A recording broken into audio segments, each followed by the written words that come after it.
ఈరోజు మనం పొదిలిపట్నంలో రైతు ధర్నా కార్యక్రమానికి చూస్తున్నారు కదా జనాలు. ఈరోజు మనం పొగాకు గిట్టుబాటు ధర గురించి మనం రైతుని అడిగి తెలుసుకునే ప్రయత్నం చేద్దాం. ఈరోజు మన ప్రతిపక్ష నాయకుడు జగన్మోహన్ రెడ్డి గారు రైతుల కోసం వస్తున్నాడు ధర్నా కార్యక్రమానికి. పొగాకు గత ప్రభుత్వంలో ఈ ప్రభుత్వం ఎలా ఉన్నాయి గిట్టుబాటు ధరలు, ఈ పరిస్థితి రావడానికి కారణం ఏంది? గత గత ప్రభుత్వంలో 5 సంవత్సరాలు ఒకసారి కూడా ధర్నా చేయని రైతులు ఈ ప్రభుత్వంలో సంవత్సర కాల వ్యవధిలోనే ఇలా ధర్నాలు ఇంత రావడం కారణం ఏంది? అసలు ధరలు ఎలా ఉన్నాయి, ఎందుకు ఈ పరిస్థితి వచ్చింది? గత ప్రభుత్వంలో జగన్మోహన్ రెడ్డి గారు రైతుల పక్షపాతిగా వ్యవహరించారు. అదేవిధంగా రైతులను గౌరవించి ప్రతి ఒక్క గ్రామానికి, చిన్న చిన్న మారుమూల గ్రామానికి కూడా రైతు భరోసా కేంద్రాలని కట్టాడంటే రైతులకి ఎంత ఇలువ ఇచ్చాడో ఆలోచించండి. అదే రైతులు ఆ రోజు ఆ 5 సంవత్సరాలు ఎంతో పచ్చంగా ఉన్నారు. ప్లస్ ఈ గవర్నమెంటు మారిన తర్వాత చంద్రబాబు నాయుడు రైతులకి నేను ముందంజలో మిమ్మల్ని పెడతాననే ఆలోచనతో రైతులను మోసం చేశాడు, మబ్బు పెట్టాడు. ఈరోజు వచ్చేసరికి గాలి వదిలేశారు. అదేవిధంగా పొగాకు కొనేటటువంటి కొన్ని కంపెనీలతో మమోకం అయ్యి నేను రాజధాని కట్టాలా, ఇది కట్టాలా, మిమ్మల్ని 30 ఏళ్ళకు కొనమంది, 40 ఏళ్ళకు కొనమని నేను ఉద్దేశాలతో కొంతమంది డీలర్తో మాట్లాడించి రైతులు నోరు కొట్టి కింటాకు 5,000, 3,000 లెక్కలో మాకేంటి మీరు ఎంత అయినా కొనుక్కోండి, రైతు అట్టపోతే మాకెందుకని గాలి వదిలేసినటువంటి వ్యవహారాలు, మతనాలు కేంద్రం రాష్ట్ర లెవెల్లో జరిగినాయి. ఇప్పుడు గతంలో పొగాకు రేటు ఎలా ఉండేది, ఇప్పుడు ఎలా ఉంది అనేది? గతంలో లో గ్రేడ్ వచ్చేసి 15,000 నుంచి 20,000, 22,000, 25,000 కూడా పడింది. ఈరోజు లో గ్రేడ్ వచ్చేసి 5,000, 6,000 కూడా లేదు. ప్లస్ పొగాకు నెంబర్ వచ్చేసి ఆ రోజుల్లో 32,000, 33,000 అట్లా పడింది. ఈరోజు ఎంత నాణ్యమైన ఏసీ గోల్డ్ స్టోరేజ్లో పెట్టినట్టు పొగాకును కూడా ఈరోజు 12,000కి ఇస్తావా, 15,000కి ఇస్తావా అనే ఆలోచన బయర్లు అడుగుతుంటే రైతు కళ్ళం నీళ్లు పెట్టుకొని తలకాయ ఉంచుకొని వస్తున్నాడు.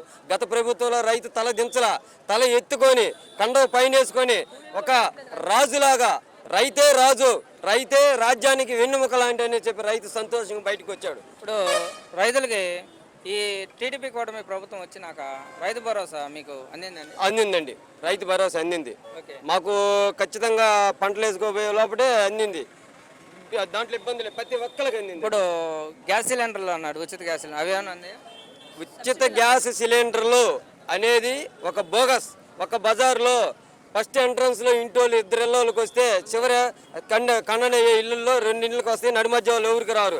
వీళ్ళు వచ్చి మీకు వచ్చింది అబ్బా, మీకు వచ్చింది, మాకు వచ్చిందే, మాకు ఎందుకు రాలేదని ఈ విధంగా జరుగుతుంది బజార్లు. మీ ఇంట్లో ఇప్పుడు కూటమి ప్రభుత్వంలో 6 గ్యారెంటీలో ఒక గ్యారెంటీ ఫ్రీ బస్సు మహిళలకి. ఇప్పుడు మీ ఇంట్లో మహిళలందరూ బస్సు ఎక్కి వెళ్తున్నారు? ఏమీ లేదండి, అసలు ఆ సిస్టమే ఇంతవరకు పెట్టలేదు. అసలుకి ఊరు పెట్టమన్నారండి. జగనన్న రైతుల కోసం 10 రూపాయలు రైతు భరోసా పెడితే జనాలందరినీ ఊరక తిప్పుతున్నాడు, డబ్బులు ఇచ్చి అననే వాళ్ళే పాప్గానం చేశాడు. అంతకంటే 1000 రొట్లుగా ఊరకిస్తాను ఆల్ ఫ్రీ బాబు అని పెట్టాడు. ఆల్ ఫ్రీ ఇవ్వలేదు. రైతులను కానీ ఆడవాళ్ళని కానీ ఎవరినైనా బస్సులో తిప్పలేదు ఊరక. ఇప్పుడు జగన్ ప్రభుత్వంలో జగన్మోహన్ రెడ్డి ఖజానా అంతా ఖాళీ చేసేలా ఇబ్బందులు ఉన్నాయి, అర్థం చేసుకోండి, మేము వేయలేము అంటున్నాడు. సరే, అంతవరకు చూసేదాన్ని బాగుంది. డబ్బులు లేని 1000 కోట్లు పెట్టి అమరావతి కడతంటే రైతుల కోసం గిట్టుబాటు కల్పించలేని పరిస్థితుల్లో ఉందంట. ఇది నిజమంటో లేకపోతే కల్పించుకొని చెప్పేది కూటమి ప్రభుత్వం? అదే గత కాలంలో రాజశేఖర రెడ్డి అన్నాడు అమ్మకే కూడి పెట్టలేదు, పిన్నమ్మకి గాజులు చేపిస్తాం అన్నట్టే ఉంది ఇది కూడా.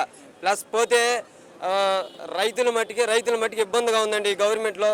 చంద్రబాబు నాయుడు గారైనా సరే, పవన్ కళ్యాణ్ అయినా సరే, ఎవరైనా సరే రైతుల గోడు పట్టించుకోవాలని మేము గుప్తాపంతంగా చెబుతున్నాము. అలాగే పవన్ కళ్యాణ్ గారు ఉన్నారు. ఫస్ట్ ఎక్కేటప్పుడు అమ్మా నేను మీకు ప్రశ్నించేవాడిని, నేను గవర్నమెంట్ని ఒక మలుపు తిప్పుతాను, నన్ను గెలిపించండి, చంద్రబాబు నాయుడు గారిని గెలిపించండి, నా మాట నేనున్నాను అని అన్నాడు. ఈరోజు వచ్చేసరికి ఊహించిన పదవులు ఇచ్చారు, ఊహించిన డబ్బు పంపించారు. వాళ్ళకేం అవసరం లేదు. అదేనంటే ఏమన్నా మాట్లాడితే నేను మాలేసాను, నన్నేం అనగాకుండా నేను స్టేజీకి ఎదిగాడు. అది మ్యాటర్. అయితే ఇప్పుడు 1 సంవత్సరం వ్యవధిలో రైతు భరోసా కానీ ఫ్రీ బస్సు కానీ చేయలేకపోవడం, ఈ 4 సంవత్సరాల వ్యవధిలో ఏమన్నా చేయగలుగుతారని కూటమి ప్రభుత్వం చేసిద్దని మీకు ఏమన్నా రైతులకు నమ్మకం ఉందా? నమ్మకం అయితే లేదు, కానీ ఈ రైతులందరూ తిరుగుబాటు కార్యక్రమాలని ఇంకా రెడీలో పెట్టుకుంటున్నారు, రెడీ అవుతున్నారు. రైతు అనేవాడు ఏ రోజుకైనా తిరుగుబాటు చేస్తారు. వాళ్ళ నుంచి తప్పించుకోవడానికి ఎంతో కొంత మబ్బు పెట్టడానికి ప్లాన్ చేస్తారని మా నమ్మకం. అయితే ఇప్పుడు రైతులకి ముఖ్యంగా ఇంకొక రైతుకి గిట్టుబాటు ధర ఎంత ముఖ్యం, కరెంటు కూడా అంతే ముఖ్యం. అయితే ఈ కరెంటు గురించి రైతు మాటల్లో విందాం. కరెంటు ఛార్జీలు పెరిగినాయి అంటున్నారు. ఓ టీడీపీ కూడా మీ ప్రభుత్వం ఏమంటుందంటే గత ప్రభుత్వంలోనే పెరిగినాయి, మేమేం పెంచలేదంటారు. మీ అభిప్రాయం? అయ్యా, గత ప్రభుత్వంలో కరెంటు బిల్లులు కట్టకపోతే లైట్లు ఆర్పేస్తారండి.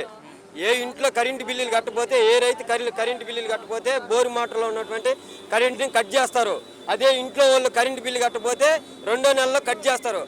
ఆ సంవత్సరం, ఆ 4 సంవత్సరాలు కరెంటు బిల్లు కట్టకపోతే 4 సంవత్సరాలు ఎలా ఇచ్చారు కరెంటు? ఇప్పుడు ఎందుకు అవి వసూలు చేస్తున్నారు? ఏం తప్పు చేస్తే వసూలు చేస్తారు? మేమంతా బిల్లులు కట్టాం, ఇప్పుడు ఎందుకు ఎక్స్ట్రా వేయాలా? జగన్మోహన్ రెడ్డి గవర్నమెంట్లో కరెంటు బిల్లులు కట్టకపోతే ఆపేస్తారు కదా, మేము కట్టాం కదా.